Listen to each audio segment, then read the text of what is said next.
BJP सरकार के द्वारा लिया गया बड़ा फैसला, वन नेशन वन इलेक्शन के द्वारा किया जाएगा भारत का एक बार का चुनाव। भारत में होगा अब वन राष्ट्र एक बार चुनाव। भारत के राजनीति में हुआ बड़ा अलर्ट।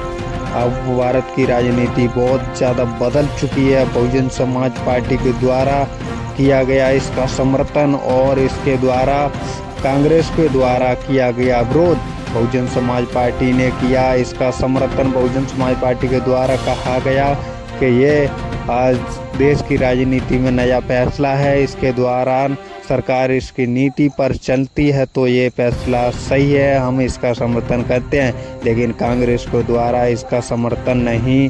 कांग्रेस के द्वारा कहा गया कि ये हमारे फैसले के अनुसार नहीं, हम इसका समर्थन नहीं करते। बीजेपी के द्वारा कहा गया कि ये एक वन इलेक्शन वन नेशन का इलेक्शन होगा, जो कि भारत की राजनीति में एक अलर्ट फेर कर सकता है, क्योंकि ये खर्चा बहुत ज़्यादा हो जाता है चुनावों के अंदर और हमको रोजगार व्यवस्था नहीं दे पाते।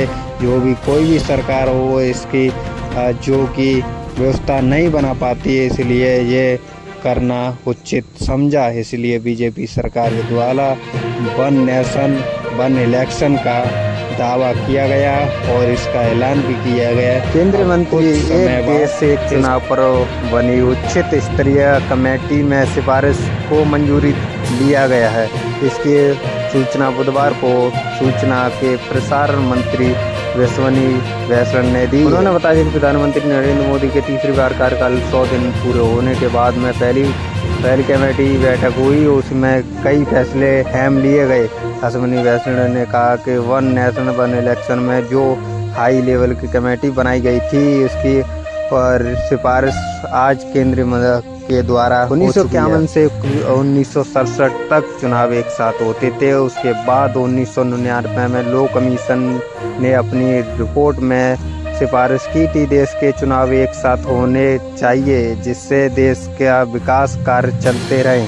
चुनाव की वजह से बहुत खर्चा होता है। आज का युवा है, आज का भारत है, जिसकी इच्छा है कि विकास जल्द से जल्द हो, चुनावी प्रक्रिया में कोई भी बाधा न आए। पूर्व राष्ट्रपति रामनाथ कोविंद की अध्यक्षता में ये कमेटी का गठन किया गया था, जिसके साल मार्च में राष्ट्रपति द्रौपदी मुर्मू को रिपोर्ट सौंपी गई थी। इस कमेटी में केंद्रीय गृह मंत्री अमित शाह और कांग्रेस के पूर्व नेता गुलाम नबी आजाद और 15वें वित्त आयोग के पूर्व अध्यक्ष एन.के. सिंह, लोकसभा के पूर्व महासचिव डॉक्टर सुभाष कश्यप, वरिष्ठ अधिवक्ता हरीश साल्वे और बिजली कमिश्नर संजय कटोरी शामिल थे। जिसके अलावा विशेष आम मंत्री या सदस्य के तौर पर कानून राज्य मंत्री और स्वतंत्र अर्जुन राम मेघवाल और डॉक्टर नितिन चंद्र समिति में शामिल थे। रिपोर्ट में आने वाले वक्त में लोकसभा और विधानसभा चुनाव के साथ साथ नगर पालिका और पंचायत चुनाव कराने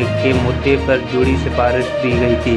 रिपोर्ट की सिफारिश की चुनाव 2 चरणों में कराए जाएं, जो पहले चरण में लोकसभा और राज्य विधानसभा के लिए चुनाव कराए जाएं, दूसरे चरण में नगर पालिका और पंचायतों के चुनाव कराए जाएं। यही मांग थी सभी लोगों की, इसलिए जो कि प्रधानमंत्री नरेंद्र मोदी के द्वारा ये विधानसभा कमेटी के द्वारा और जो कि राष्ट्र के जो मंत्रियों के द्वारा सिफारिश की जा रही थी, वो अभी संपन्न हुई।